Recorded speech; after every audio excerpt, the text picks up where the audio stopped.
From the Free Press, live in DC, and presented by Uber and X, this is Honestly, and I'm Barry Weiss. There are conservatives in America. There are hardcore conservatives. And then there are conservatives who have been memified as the Zodiac Killer.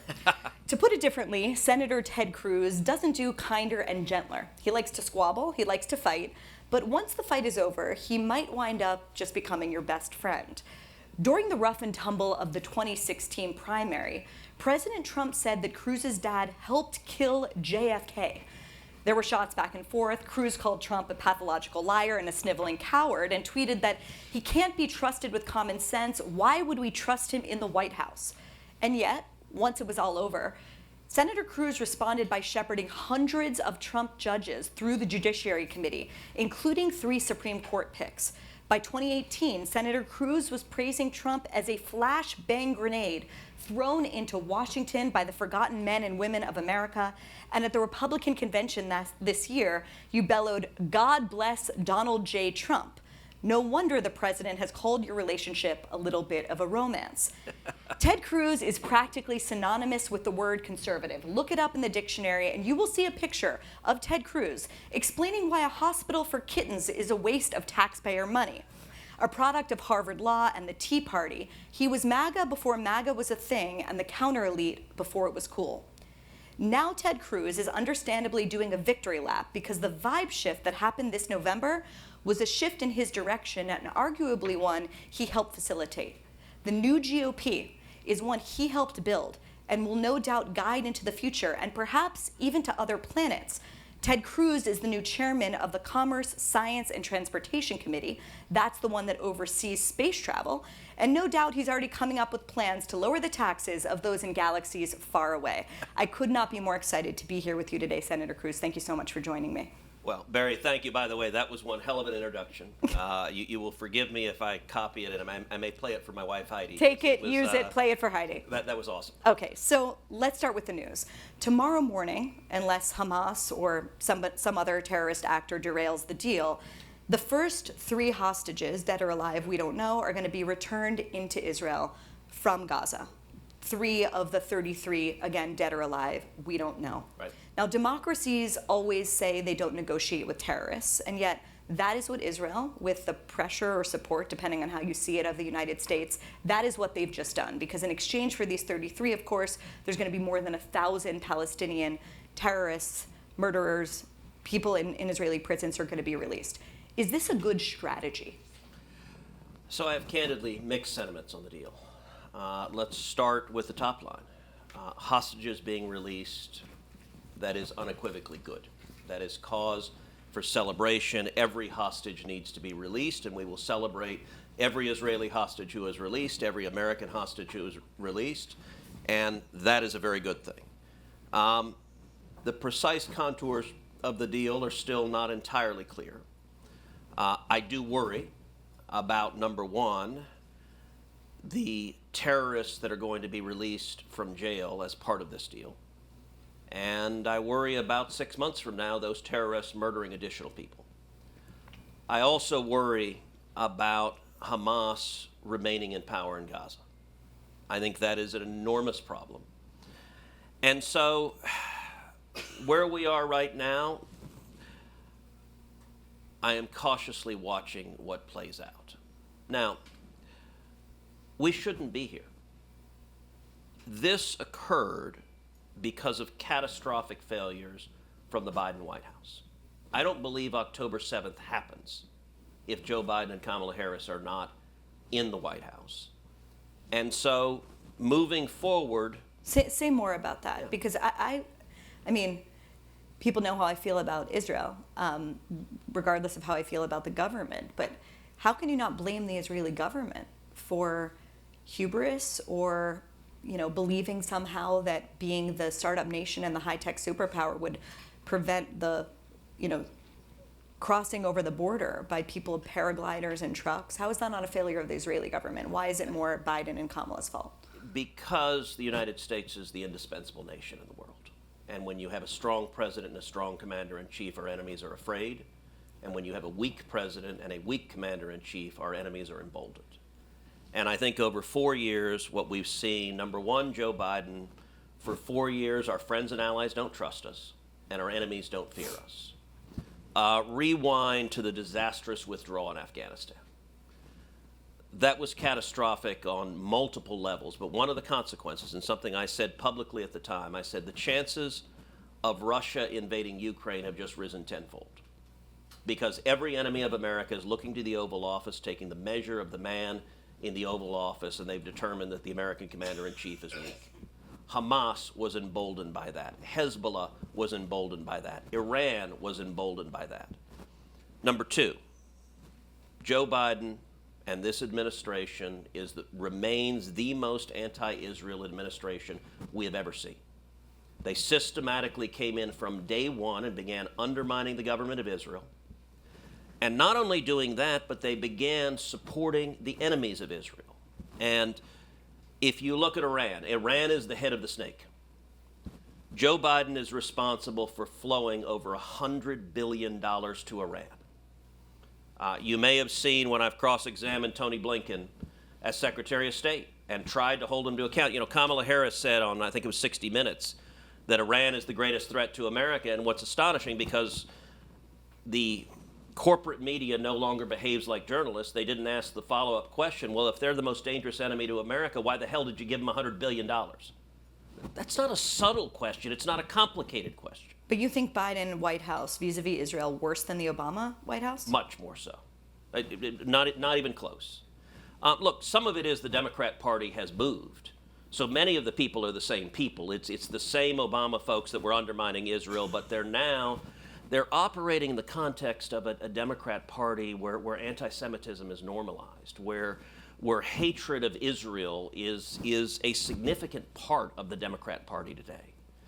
And so, all right, let's take, for example, October 7th.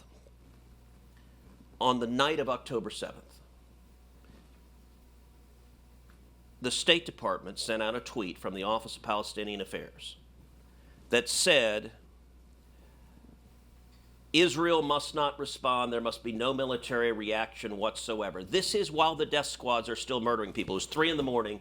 here in the United States when they sent that tweet out. My team and I saw that tweet.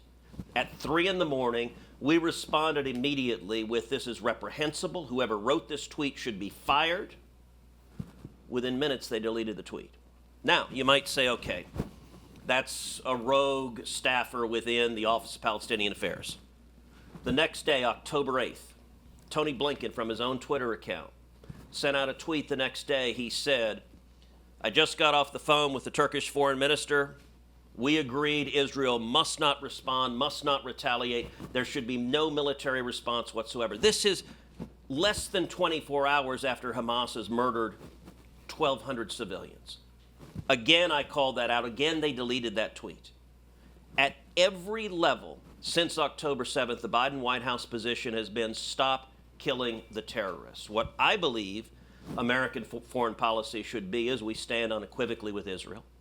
And Israel is right in its commitment to utterly destroy Hamas, and also that Israel has decimated Hezbollah as well. Hezbollah put up its hand and said, we want to be part of this as well. They may be regretting that, although I think everyone who made that decision is no longer with us, so that's a significant improvement. Biden and Trump have both claimed credit for this deal. The person who seemingly pulled off this deal is a real estate developer from the Bronx with no experience in the Middle East. Who deserves credit? Is it Steve Witkoff? Is it Donald Trump? Is it the fact that Donald Trump put out that tweet saying there was going to be, paraphrasing here, maybe not by much, there's going to be hell to pay if the hostages aren't released by inauguration? Who deserves credit? Listen, this deal doesn't happen without Donald Trump. If it's just the Biden administration, there's a reason this hasn't happened for a year and 4 months since October 7th. It is because Trump is coming in, is because of his comment they'll be held to pay that was the impetus for this deal. So I'm glad of it. I will celebrate every hostage who is released. And this is something I've foreshadowed for some time, that I believed we would see a release of hostages reminiscent of in 1981 when Reagan was being sworn in and Iran released our hostages on January 20th, on the day Reagan was sworn in. So I think the Trump effect is very real. But I don't think this deal puts everything behind us. And I do think it is critically important that America stand with Israel going forward, and in particular, I expect continued bad action from Hamas. And if and when Israel finds it necessary to respond to that continued bad action, I am confident, I believe America will stand with Israel in doing so. I can tell you this week, I spent, day before yesterday, about 45 minutes on the phone with Prime Minister Netanyahu, talking about the challenges they're facing, and they're very concerned about what Hamas is going to do in the days and weeks ahead. That concern is right and understandable, and I think it's important that America have Israel's back going forward. The narrative around people kind of close to the deal was Bibi was just squeezed by Trump and by Witkoff. He had to do what they said because he's thrown in his lot entirely with the GOP and with Trump. Yes. True? Look, there's no doubt that the Trump team wanted a deal, and they were pressing hard for a deal. If and when hostages come home, that is a good thing. So I will celebrate that. In terms of assessing the rest of the deal, we're not going to know until some time rolls forward. Okay, one last question on the deal. I have been shocked to discover, it was just not a place I was looking, but the more I've looked, the more shocking the picture becomes over the role of Qatar. Not just in this deal, but how much influence they have over U.S. foreign policy and other, frankly, other key institutions in American life. In the case of this deal, we essentially outsourced the negotiation to Doha, where the leaders of Hamas live. Yep. Explain this to me. How has this been allowed to happen? How is this not a scandal? Is Qatar a legitimate ally here? Like, explain the role of Qatar and why this has been such an overlooked aspect of American foreign policy right now. Listen, I think we need absolute clarity when it comes to Qatar, and Qatar has repeatedly gotten in bed with enemies of America and has supported enemies of America and supported enemies of Israel. I've introduced legislation that would sanction Qatar back into the Stone Age. So my view on this is not complicated. By the way, to be clear, the Qatari government has also paid for spies to personally surveil me, so they understand exactly where I stand on this issue. My view, in terms of my view of foreign countries, comes down to one simple thing. Are you our friend or our enemy? Are you behaving like our friend or are you behaving like our enemy? I believe in clarity. And let's step back for a second. You and I have both followed foreign policy and Middle East foreign policy for a long, long time.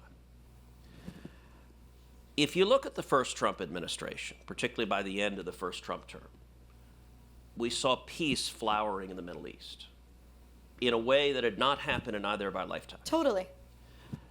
A rational and reasonable person would engage in some introspection to say, okay, well, what changed? Why suddenly are we seeing the Abraham Accords? Why are we seeing Arabs and Israelis coming together?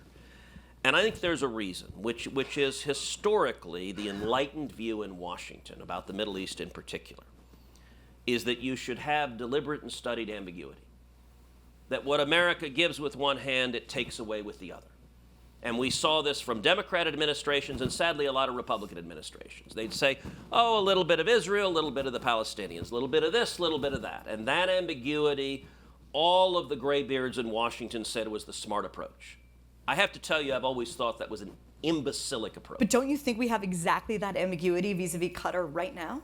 I hope not. And I will say this. So let's rewind to Trump term one, because to be clear, Donald Trump hasn't been sworn in yet for the second term, so it's a bit early to render judgments on what the foreign policy will be for the next 4 years.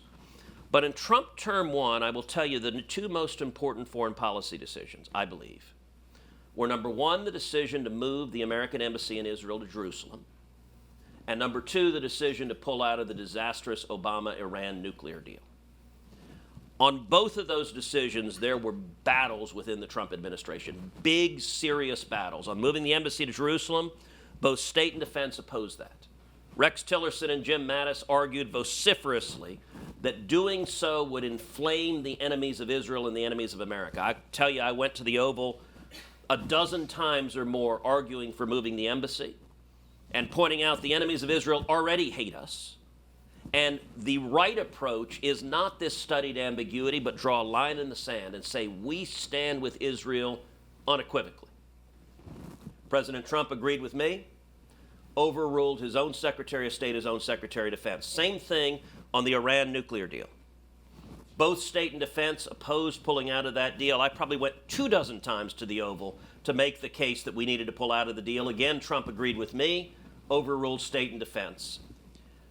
Those decisions, fast forward to the Abraham Accords. I was on the South Lawn of the White House when the Abraham Accords were signed. In that week, I spoke with the foreign minister and ambassadors from UAE and Bahrain. They both said almost word for word the same thing. They said, we want to be friends with America. We now understand that America stands unequivocally with Israel. Therefore, we will be friends with Israel. That's the power of clarity.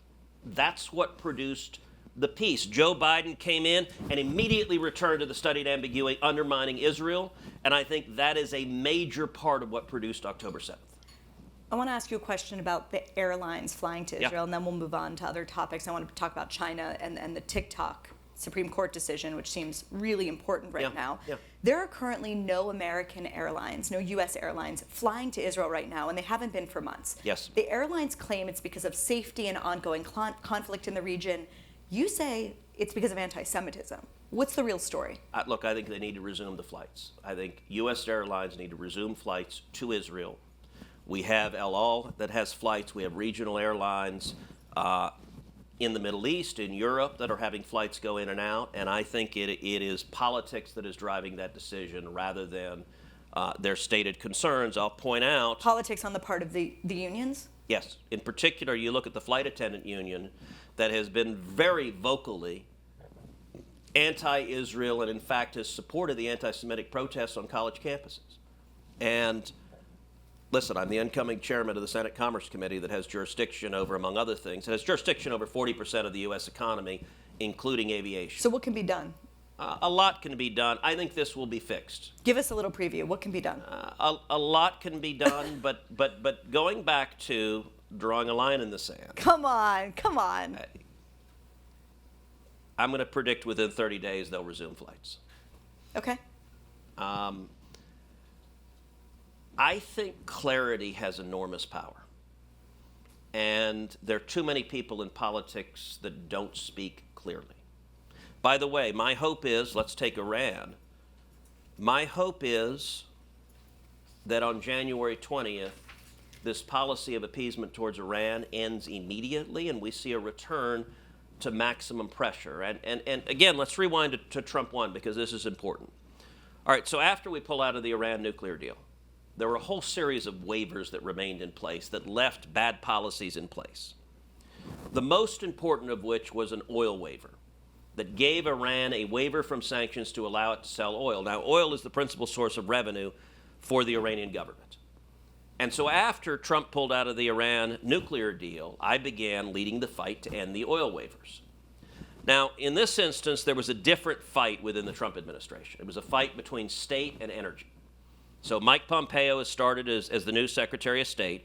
State's position, at the time, Iran was selling roughly 1 million barrels a day of oil.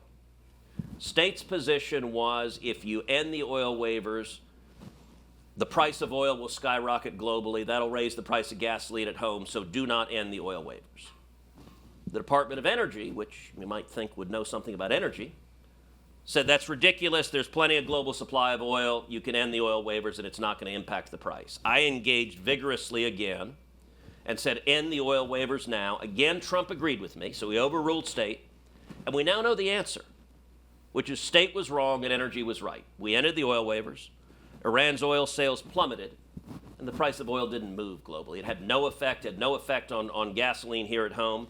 But for Iran, their sales fell from 1 million barrels a day to, at the end of the Trump administration, to 300,000 barrels a day. The consequence, the Iranian economy was in shambles. The regime was teetering. I think it was near collapse.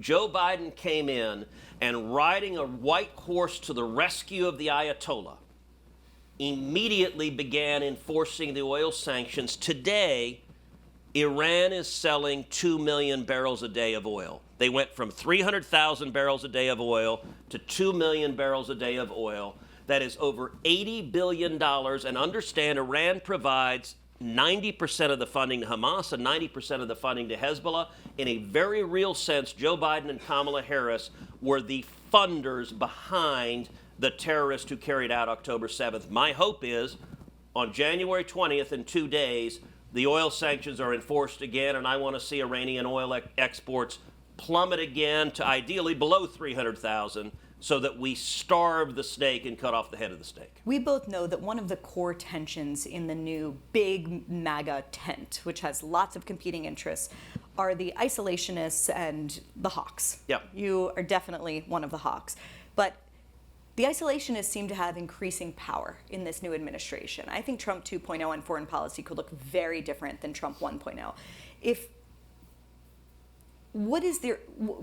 you give 30 days in your prediction for the airlines to make a turnaround when it comes to Israel, what would your prediction be on this administration actually taking action vis-a-vis Iran? Not its proxies, but Iran and its nuclear facilities. So let me suggest a tweak on how you characterize it, because I actually view foreign policy a little bit differently, and my own views are a little bit different. For a long time, people have viewed Republican foreign policy with really two poles: the interventionists and the isolationists. The interventionists. But now there's the fusionism, and it's the American first foreign policy. But well, and look, let me lay out my view first, and then let me try to tie it to Trump's foreign policy. I think both the interventionists and isolationists are wrong. I think the interventionists have never seen a country they didn't want to invade. I think the isolationists are unwilling to defend America from very real enemies that threaten us. I've long viewed my perspective as a third point on the triangle. And I call myself a non-interventionist hawk. okay. Now, what does that mean? What that means is that I think the touchstone of American foreign policy should be the vital national security interest of the United States. That we should not be in the business of being the world's policeman. We should not be in the business of invading foreign countries and trying to turn them into Switzerland, democratic utopias. So, for example, I think the Iraq War was a mistake. I think toppling Saddam Hussein made America less safe.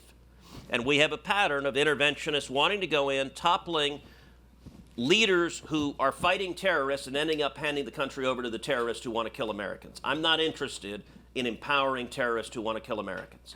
I also think, though, that I believe in peace through strength. It's worth noting in 8 years as president, the biggest country Ronald Reagan ever invaded was Grenada. That if you're strong enough, your enemies don't want to screw with you. It's worth noting, Donald Trump didn't invade anyone. But, and this is where the isolationists get it wrong, there is a debate right now, what does America First mean? And everyone's trying to imprint their own view of the world on America First. Those who are isolationists are trying to say America First means we withdraw from the world and don't lead.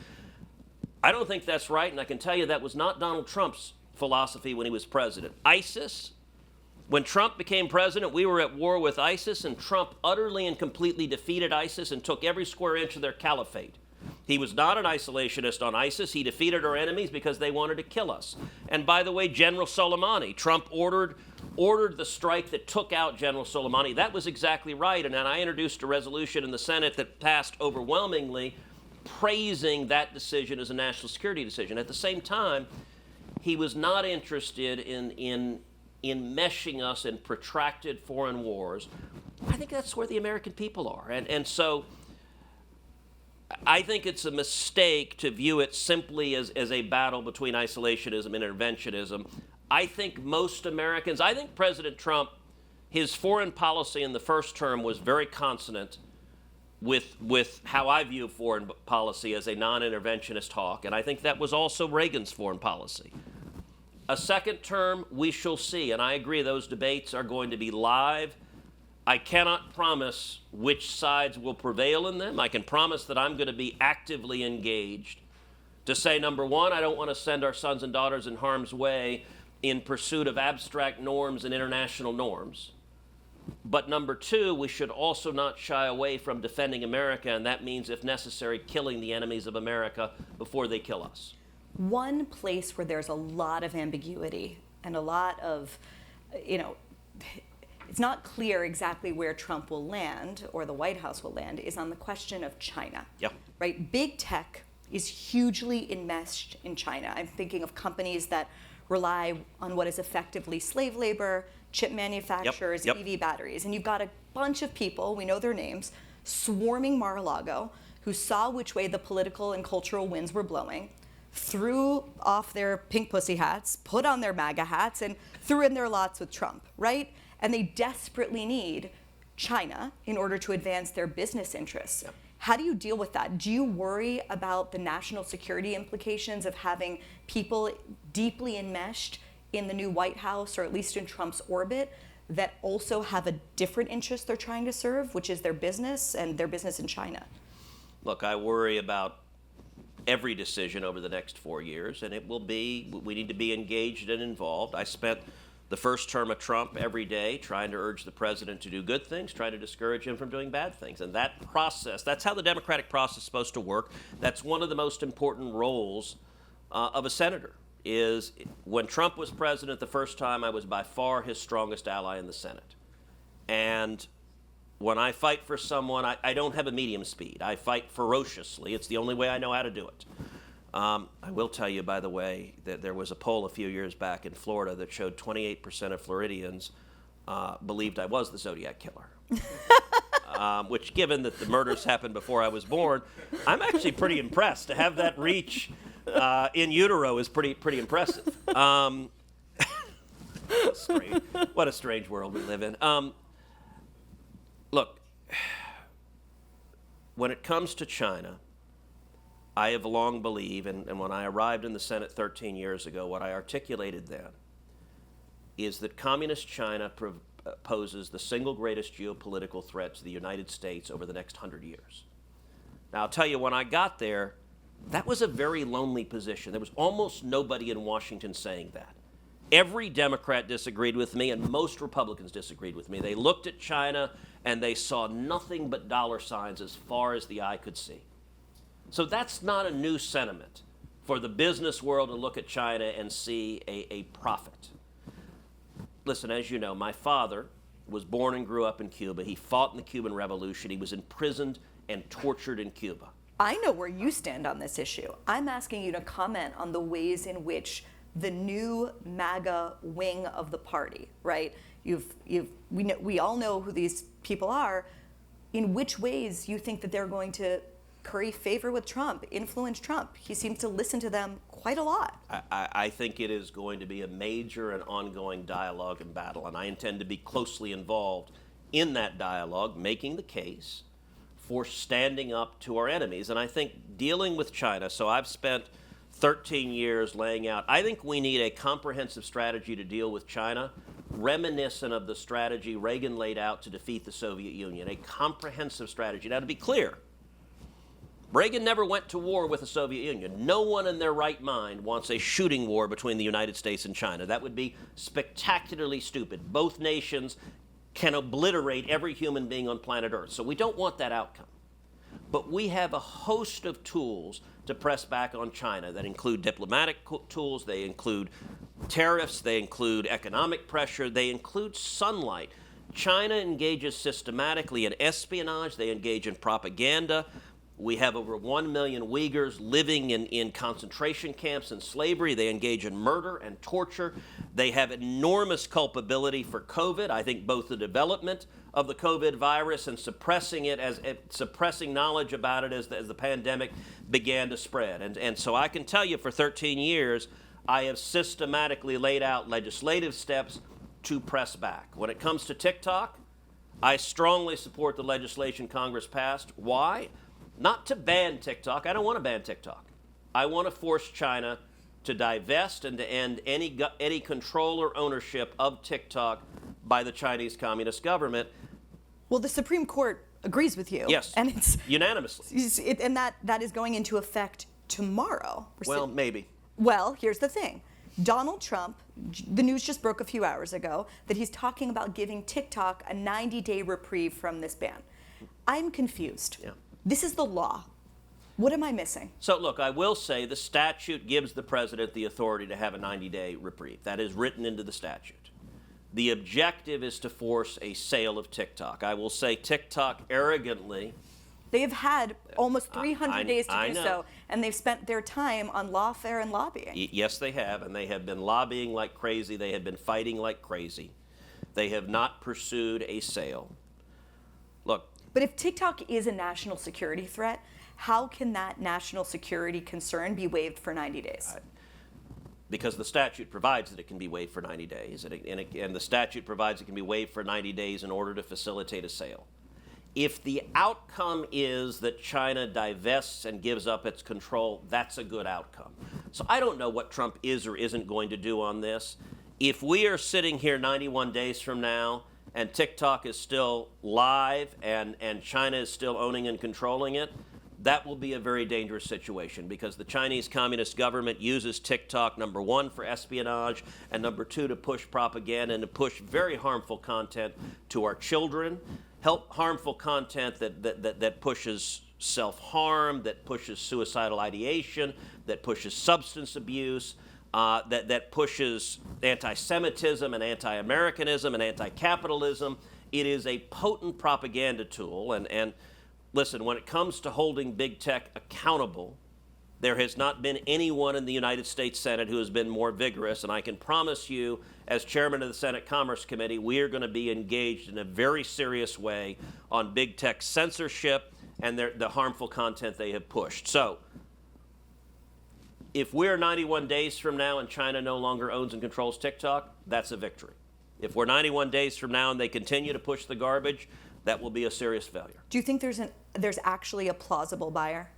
I know Kevin O'Leary and Frank McCourt are going around saying they're going to buy it, but yeah, look, I don't know, and I'm relatively agnostic on who the buyer is, as long as they're not a communist government that is our enemy and seeks to do us harm. By the way, the Chinese variant of TikTok, for their kids, number one, the hours they can use it are limited, and number two, they're pushing videos that are things like math and hard work and discipline. It's Khan Academy. I mean, it really is astonishingly harmful. So their kids are studying calculus, and our kids are being told to chew Tide Pods. That's a problem. This is one of the rare... And kids don't chew Tide Pods. Those are bad for you. This is one of the rare instances where the ACLU and the Foundation for Individual Rights and Expression sees eye to eye. They're arguing that it's a free speech issue and that concerns over national security are insufficient as an argument to sort of infringe on America's right to free expression on the platform. 170 million Americans use this. What do you make of the free speech argument? Well, that argument won precisely 0 votes at the U.S. Supreme Court. And that's unsurprising. It is not, because at the end of the day, this law passed by Congress is not seeking to suppress free speech. And understand, by the way, the First Amendment only applies to Americans. There's nothing in the First Amendment that applies to foreign nations engaging in espionage and propaganda in the United States. The law passed by Congress is not seeking to silence any American. Look, I'm a free speech absolutist. And I've spent a lot of time and energy actually defending the right of people to call me a son of a bitch or the Zodiac killer. Okay, I do have to really love the Zodiac. Yeah, go on, please. I do have to do a quick aside. So day after tomorrow, our new Secretary of State will be Marco Rubio, a good friend of mine. I will tell you, Marco has a great sense of humor. And back in 2016, when Trump accused my father of helping to kill JFK, Marco stood up at one of the Senate Republican lunches, and he said, listen, I need to tell everyone here, I know for a fact Ted's dad did not kill JFK. And Marco said, look, because if a Cuban had done that, he would have told everyone. There's a lot of truth to that. Who did kill JFK? I don't know. But I'd love to see it. Look, I talked with John Ratcliffe, about to be the new CIA director, and I said, declassify all the information except the stuff about my dad. Keep that hidden. But everything else. Look, Why hasn't that been unsealed yet? I think it should be. I'm completely on board. By the way, I also want to see the client list for Jeffrey Epstein. I think that should be public. I think it's absolutely grotesque. And we need transparency is powerful.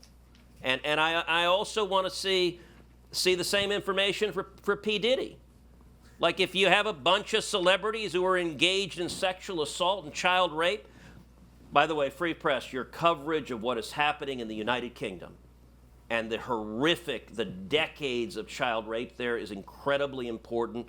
As you know, I do a podcast every week. It's called Verdict with Ted Cruz. We do it 3 days a week.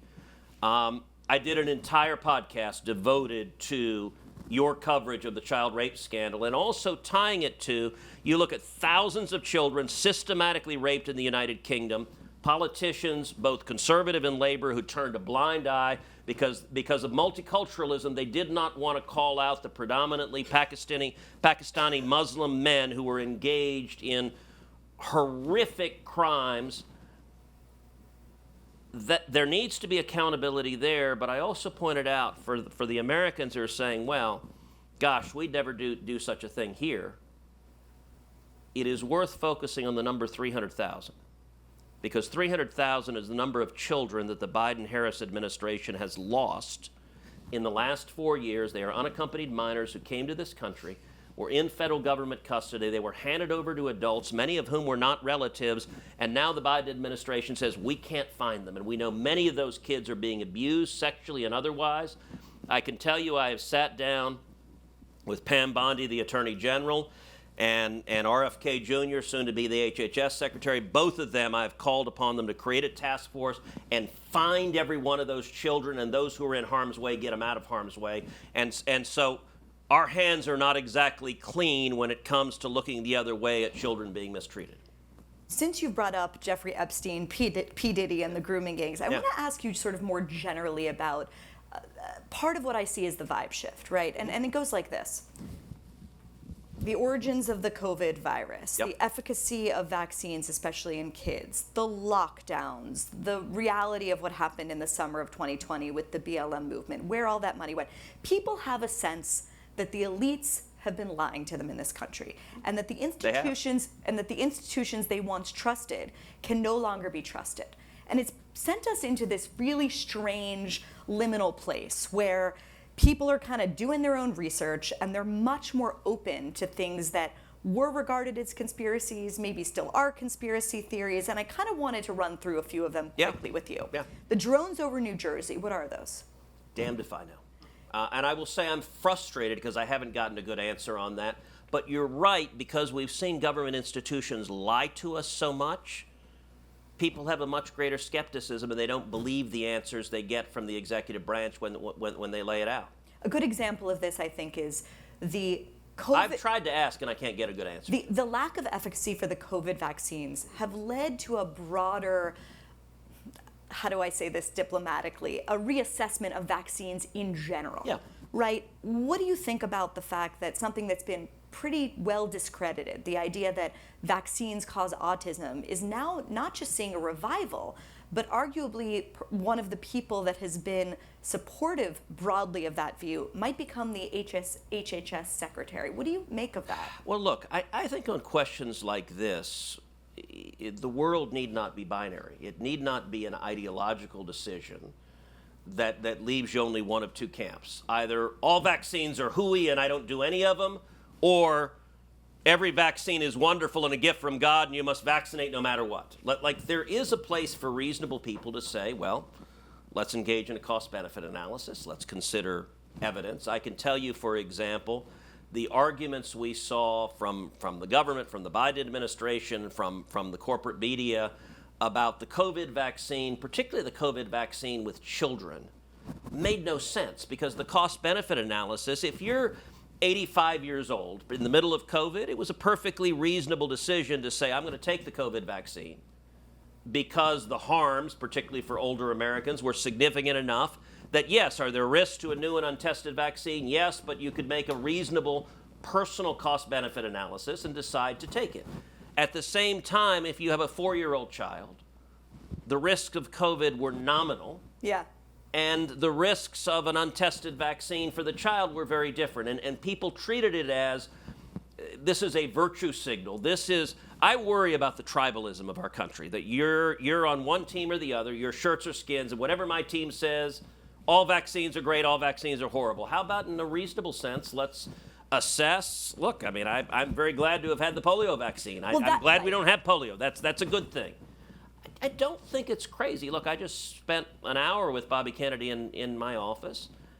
He's a very smart man, and I think asking questions about, for example, the incidence of autism in society, the incidence of diabetes in society, the shifts that have occurred, I don't think that's unreasonable to ask. Okay, what changed to see dramatic spikes in food allergies that our kids are facing that a few decades ago didn't exist? I don't think we should treat science. All right, so the last book I wrote is entitled Unwoke, How to Defeat Cultural Marxism in America. By the way, I quote you at length in the book Unwoke. Should I be flattered? You should. Look, it is, I focus on each major institution in America that has been captured by the radical left. I start with colleges and universities. And then there are many chapters on the New York Times, I presume. There is an entire chapter on journalism where I quote your resignation letter at length. And I have said this, it should be required reading in every school of journalism. And it is an incredibly important indictment of, sadly, what is probably the most important journalistic entity in the world. And it is profoundly corrupt and broken, and I think the New York Times is an utter piece of garbage that does enormous harm to the world. I did also say on the campaign trail frequently, if the New York Times is ever praising me, I've gone cataclysmically wrong, and I should resign that day. Thankfully, I'm not holding my breath for that to happen. But it's also led to amazing things. Like the decline of the old has led to the rise of amazing new things. The problem is that that's relevant in areas like journalism or universities. I'm on the board of a new university that just started recently. University of Austin, exactly. Which is a phenomenal. So that's great, but we can't have like an alternative to the Justice Department. We can't have an alternative to the CDC. We have to have public trust in these places. How do we rebuild that? So is it connected to the rise of conspiracy-minded thinking? Yes, and it's because so many things that were true. No, so many things that they told us were conspiracy theories turned out to be true or directionally true. Yes. So look. Truthy, you might say. Or even more than that. Let's take the origins of the COVID virus. So on my podcast Verdict in March of 2021, I did one in March and one in April of 2021, laying out the evidence then that COVID originated from a Chinese government lab in Wuhan, China. And I thought the evidence was compelling then. At that time, that was a tinfoil hat-wearing conspiracy theory. At that time, you could be blocked on social media. At that time, Facebook and Twitter were pulling down anyone who said that because Dr. Fauci was asking them to do that to silence that view. That view now is widely accepted, and multiple agencies of the federal government now conclude it is right. The facts were evident then, but we were lied to. We've seen pattern after pattern after pattern of lies, and so people naturally, when institutions lie to you over and over again, rational people stop believing those institutions. So when it comes to science, when it comes to the CDC, look, I worry about the CDC losing credibility because, God forbid, we have some horrible disease, Ebola breakout. I mean, nobody wants, like, all of our kids to die from whether it's a bioweapon or something naturally. You want people to trust medical professionals, but I think Dr. Fauci did enormous damage to the credibility of science. My book Unwoke has a whole chapter on science, and it's because it became politicized. Science should be driven by data and not the use of government power to force an outcome. And so your answer, how do we restore trust in these institutions? I think the answer is make them trustworthy. And do you think Jay Bhattacharya, Marty Makary, Bobby Kennedy are the right people to do that? I hope so. Look, I like that they're willing to, number one, challenge conventional wisdom. Number two, when it comes to, let's take HHS and the FDA, I think there is enormous corruption. For example, giant pharmaceutical companies that get in bed with the FDA and use government power, number one, to enforce their monopolies, number two, to stop innovation. And so, for example, I've written legislation called the Results Act that says that any any pharmaceutical or medical device that is approved in another major developed country, so Canada, Japan, the EU, the FDA has 60 days to approve it here. Because did you ever watch the movie Dallas Buyers Club? Yes. Fabulous movie. I know Matthew McConaughey a little bit. He's amazing in it. He's incredible. He won an Oscar for it. He deserved an Oscar. But I've actually talked with Matthew about it and said, look, that was a profoundly conservative movie. Because it is a movie about oppressive government regulations preventing people who are facing a deadly disease from getting life-saving medications, and as a result, they had to go down to Mexico to get the medications they needed to stay alive. I'm actually really excited about Bobby Kennedy being willing to take on the cronyism. Listen, big business loves big government. Big business gets in bed with big government, and they entrench their power at the expense of consumers. So I'm excited about that. Now, if we end up in a world where there are no vaccines and everyone has polio, that would really suck. I don't support that world. But I don't think we have to be all or nothing. I think we ought to be driven by actual facts and be open to contrary theories. You know, Dr. Fauci said at one point, "I am the science." That sounds like Magneto. Like that's not. And to be clear, the essence of science is the scientific method, is being willing to challenge. You know, there was a time when we were told the universe revolves around the Earth. And then scientists challenged that concept. That's the whole heart of science. I have absolute certainty that things we are told are proven scientific facts today. 50 years from now, we will know are false. I don't know which ones, but I want science to challenge all the assumptions, because that's how science is meant to operate. Half of the people in this country, when they hear the phrase deep state, think that's a conspiracy theory. You think the deep state is real. You've Very written about much it. so. Okay, give us a minute on, prove to me in a minute, we're on an elevator, that the deep state's real, in 1 minute. All right, so another book I wrote is called Justice Corrupted: How the Left Has Weaponized Our Legal System. It starts off telling the story of Richard Nixon and Watergate. And by the way, I'm not a Richard Nixon fan. I think the guy was utterly a crook. And he tried to weaponize the machinery of government against his political enemies. And at the time, the system fought back. And it didn't work. But then Barack Obama came in decades later, and what Richard Nixon tried to do, Obama succeeded in doing, which is systematically weaponizing the federal government to attack their enemies. What happened after Obama is you had hardcore partisans who burrowed into career positions within the federal government, and when Trump became president, they waged war on Donald Trump from within the government. That is the deep state, and you look at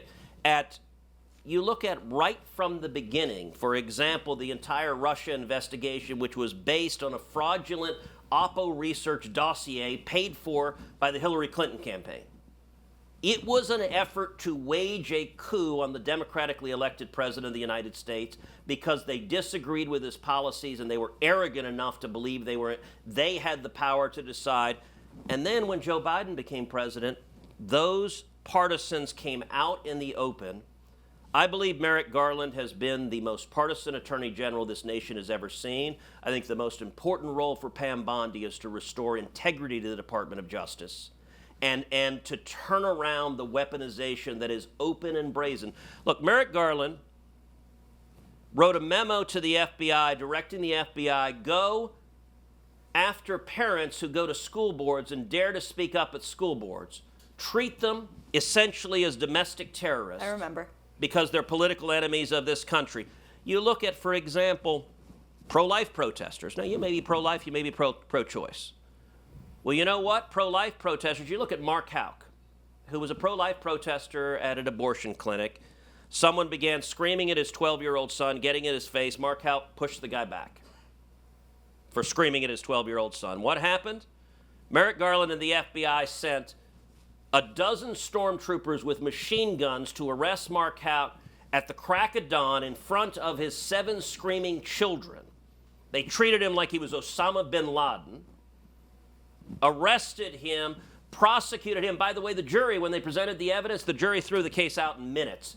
Because I'm sorry, shoving a guy who's screaming at your child is not a federal criminal offense.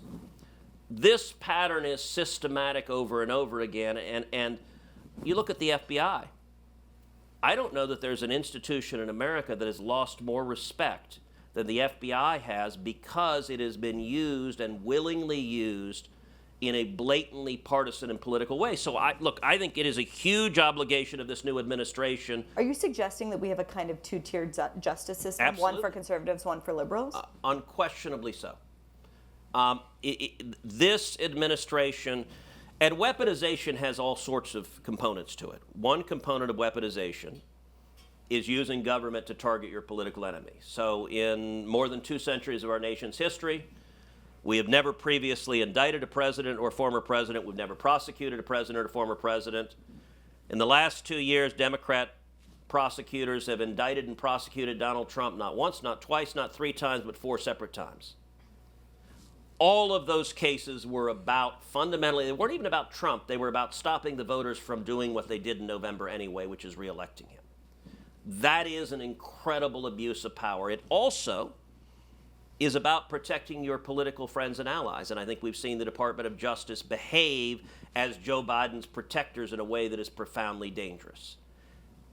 Weaponization is also about disregarding the law. So let's take, for example, our open borders. What Joe Biden has done on illegal immigration is qualitatively different from any other president in the history of this country. I've joked a number of times, Biden did something I used to think was impossible. He made me miss Barack Obama. Look, Obama, I disagreed with all sorts of policies he put in place, but on immigration, Obama by and large followed the law. Obama deported millions of people. If you remember, the left got very mad at Obama. They called him the deporter-in-chief. What Joe Biden has done, no president has ever done before, which is millions of people that were apprehended, he simply let them go. And federal law, the statutes are explicit. You shall detain them. You shall deport them. That is federal statute. And frankly, our Constitution is not designed to deal with a chief executive who utterly defies the law. That's an aspect of weaponization as well. The 12 million illegal immigrants who came into this country, I believe, were deliberately allowed in this country because Joe Biden and Kamala Harris and elected Democrats saw a political benefit to flooding illegal immigrants into this country. That's ultimately lawless. And I think that was a major impetus behind Donald Trump being reelected. So that's not a conspiracy, that's real. It's absolutely real. And this is where facts matter. I'm a big believer in laying out the facts, laying out the evidence. And that's also the beauty of free speech. Look, you guys do a phenomenal job of laying out facts and evidence. One of the enormous problems with big tech censorship is it avoids getting to the truth. And when it comes to, is there false speech? Yes. But I'm with John Stuart Mill. The best cure for bad speech is more speech. It's not censorship and silencing. So I recall, for example, sitting down in my office with the CEO of YouTube. And YouTube at the time was deplatforming conservatives. And at the time, Steven Crowder had a show. Steven Crowder is a comedian. He can be raunchy sometimes. That's not unique among comedians. But he was in a fight with a journalist, and they were getting mad at each other and insulting each other, and so YouTube decided to demonetize him. I remember the CEO sitting in my office, and she said, look, you should feel glad because we were getting pressed from many people on the left to deplatform altogether, just to block him. And she said, we didn't do that. We just demonetized him. And I started laughing, and I said, that's great. How would you like it if someone just demonetized you? Is that okay? Do you not want revenue from what you're doing? Like demonetizing is okay. And I said, let me be clear. The requests from censorship are only coming from one side. I'm not asking you to silence Bernie Sanders and AOC. I want everyone to hear the idiocy they're saying. It is only one side, and it is the left that is saying use power to silence dissent. That's dangerous. The people that have been doing that over the past decade, all of a sudden they're turning around. They're donating millions of dollars to the inauguration. Yep. They're throwing balls. They're all over this town this weekend. Yep. Are you annoyed by the opportunism of it? No.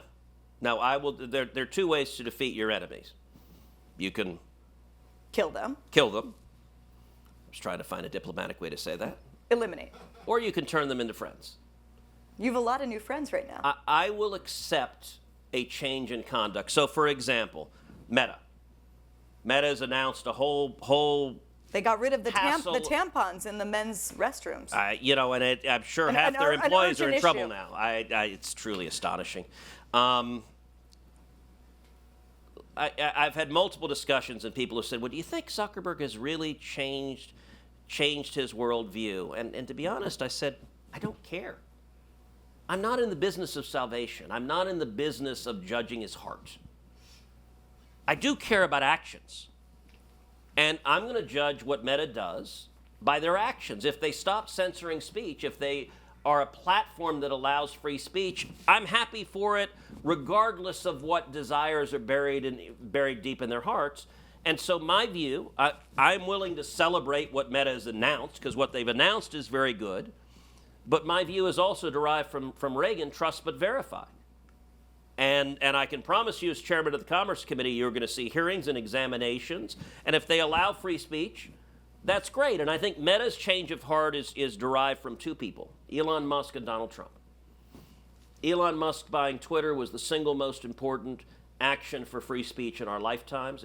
It transformed the big tech playing field. Do you think Donald Trump would have won if he hadn't bought X? He may not have. I think Twitter has become the public square. And it is incredibly potent. It is potent in fighting back the lies of the corporate media, because it empowers, there's a prominent journalist in Washington who was screaming at people on Twitter, "You are not the media." Look, I think it's a fabulous thing. I think podcasts are a fabulous thing. I think we are all, like, free speech, the democratization. Everyone has a platform to speak. Does that invite some chaos? Does that invite confusion? Sure. But I think it is a beautiful thing, and I want to see more and more of it. Okay, 2 minutes for a lightning round, and then I will let you go. Okay, the federal government, 55% of Colombia's budget comes from the federal government. Do you think that should change? Yes, and let me break it into two pieces. This is a lightning round, okay. Senator Cruz. Look, it ought to change across the board, but it ought to change most exquisitely when it deals with the anti-Semitic protests. And Title VI makes that illegal. By the way, any Democrat who says, gosh, things are just fine, ought to ask why under Joe Biden did not a single university lose their funding under Title VI? And the answer is the people funding the anti-Semitic protests are the same people who are funding the Democrat Party. I do believe one of the most significant shifts under Trump is DOJ is going to go after any university that looks the other way, that tolerates anti-Semitic threats of violence, intimidation, and threats directed at Jewish students. And Columbia is right at the top of the worst offenders. And so if they don't change their conduct dramatically, I think you're going to see the Trump administration cut off their federal funds. You're a graduate of Princeton and Harvard Law. Are those institutions you would allow your children to attend? It's a great question that I struggle with, and we've seen the elite academy. They are deeply messed up. I don't know. I'd like to win them back. I'd like to turn them around. Look, I learned a lot. They were great. Now, I have to admit, when I went there, my father referred to my time at Princeton and Harvard as missionary work. I didn't learn what they wanted me to learn. I suppose I was supposed to be indoctrinated. Now, I will say, when I was there, they were not nearly as corrupted as they are now. I'm not sure I could survive in today's environment. But I'll also say, being the child of a Cuban immigrant who's been imprisoned and tortured, I hate communists. I think communism is the most evil ideology mankind has ever produced. I remember when I was at Princeton, a guy down the hall from me in his dorm, he had a poster of Che Guevara on the wall. And I remember I went into his room. I said, "Hey, that's awesome. That's so cool." I said, "Have you thought of maybe putting the Hitler next to it? Or maybe Stalin or Pol Pot? I mean, if you're going to celebrate murdering, torturing, evil bastards, I mean, Che was an amateur. I mean, Hitler killed many more. Stalin, Mao. I mean, why are you focusing on the junior varsity?" And he was utterly confused because the guy is rakishly good looking, and so isn't it sexy that you murder people but you got a 5 o'clock shadow? Look, truth is powerful. I want to take the universities back, and I think shining a light on what is happening there is important. And if you don't think that can happen, take a look at what happens to the presidents of Harvard and Penn. where their conduct was so indefensible that they've lost their jobs.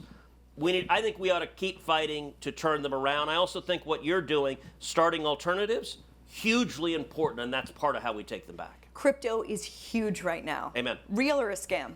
I think real. I'm very bullish on Bitcoin.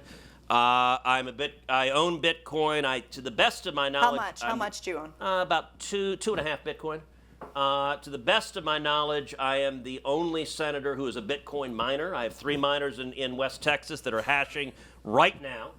By the way, I was at the crypto ball last night, and it was pretty wild. Snoop Dogg was there, and so my 16-year-old daughter, who's not particularly into politics, she did think it was cool to come up and hang out with Snoop Dogg. So that was... Okay, one word for the following. Pete Hegseth. One word. Focused. J.D. Vance. Talented. RFK. Free thinker. Steve Bannon. Revolutionary. Karen Bass. Moron. Gavin Newsom. Prettier moron. Beto O'Rourke.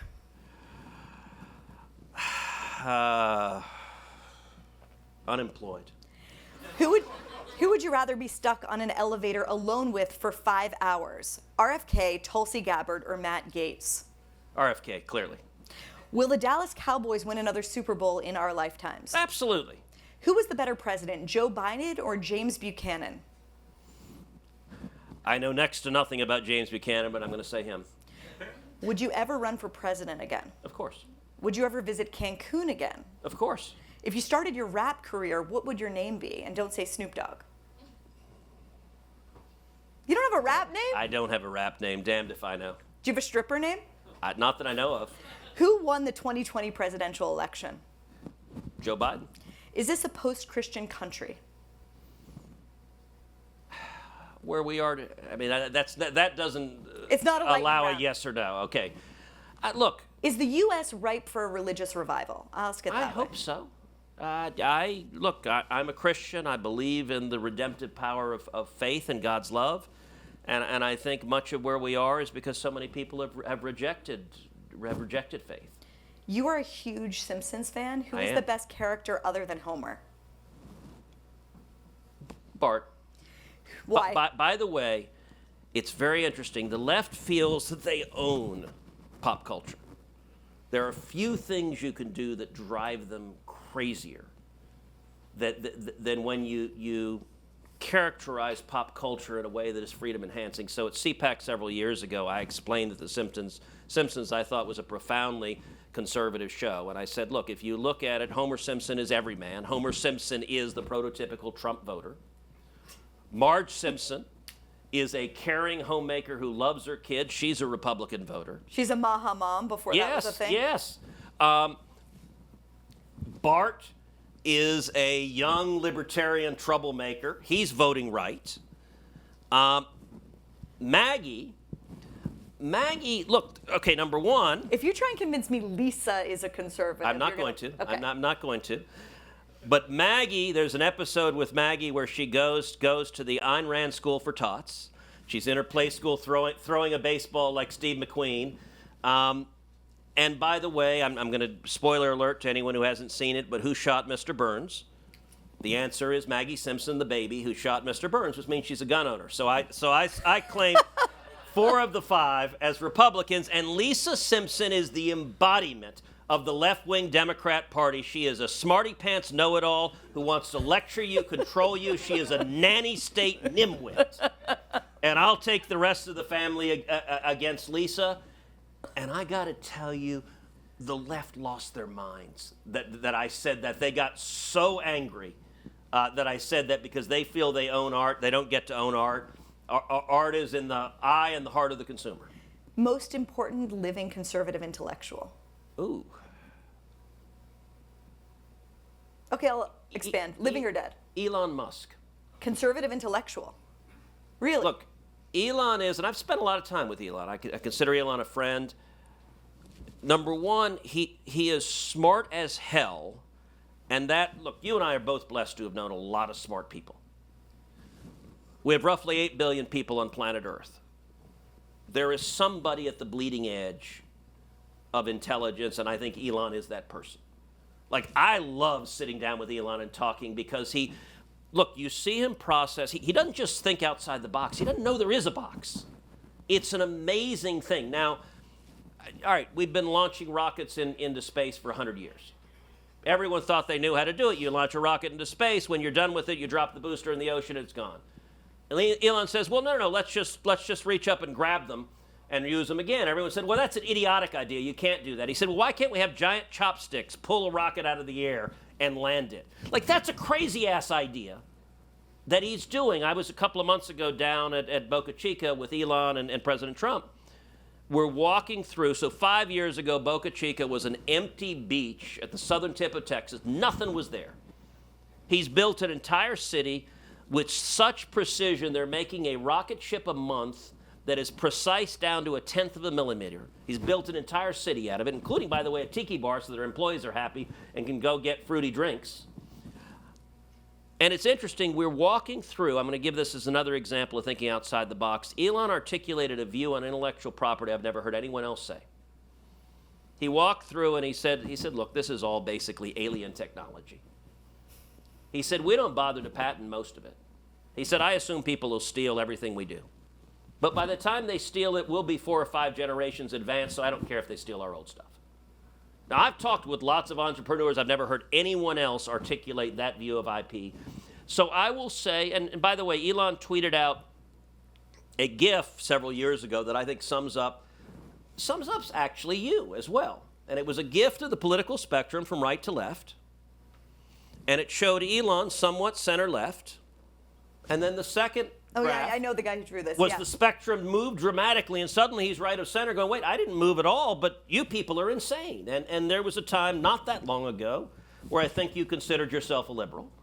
And then they went insane. I still consider myself a liberal. When I look at the issues and when I look at my general worldview, it's just that a lot of people have hijacked what liberalism Agreed. is. And they filled it with something else. Okay, last few questions. Who is the best justice on the Supreme Court? Currently? Yes. Clarence Thomas. Your McDonald's order? Quarter pounder with cheese, fries, and a Diet Coke. Your best friend in the Senate? Mike Lee, by far. Who is the most formidable Democrat in America right now? Ooh, in America? Mm-hmm. All right, I'm going to answer the easy question, which is in the Senate. It's probably Dick Durbin. I think he's the smartest of the Democrats. In America, I don't know because they're in chaos right now. It's not Biden. It's not Kamala. It was Obama. But they're in wreckage right now. So it will be whoever emerges from that wreckage. And I don't think that's happened yet. How do you rate a Josh Shapiro, let's say? Promising? Dangerous. Dangerous, why? Look, I think if Kamala had picked Josh Shapiro, the chances were significantly higher she would have won. And I actually think that decision is a manifestation of the profound anti-Semitism that is normalized in the Democrat Party. Josh Shapiro, look, it's not complicated that Pennsylvania is the most important swing state in the country. It's the largest swing state. Josh Shapiro is a relatively popular governor of Pennsylvania, is perceived as somewhat moderate. If he significantly increased the chances of her winning Pennsylvania, the chances of her becoming president rises dramatically. As a Republican, I didn't want her to pick Josh Shapiro because I wanted her to lose. The fact that she didn't, I believe if his name was Josh Smith, he would have been the nominee. The only reason she didn't pick Josh Shapiro is because he's Jewish. And it's because she did not want to tick off the pro-Hamas wing of the Democrat Party, and it terrifies me that there is such a thing as a pro-Hamas wing of the Democrat Party. So he's dangerous in that respect, but it's not clear that he will rise from the rubble because today's Democrat Party continues to be radicalized even more, so I don't know that he rises from that rubble. Book that's had the biggest impact on your life? Look, the natural answer is the Bible, and that I think is true. I will say Atlas Shrugged is an extraordinary book. Last question. Best favorite of all the founding fathers? James Madison. Ted Cruz, thank you so much for making time for me this weekend.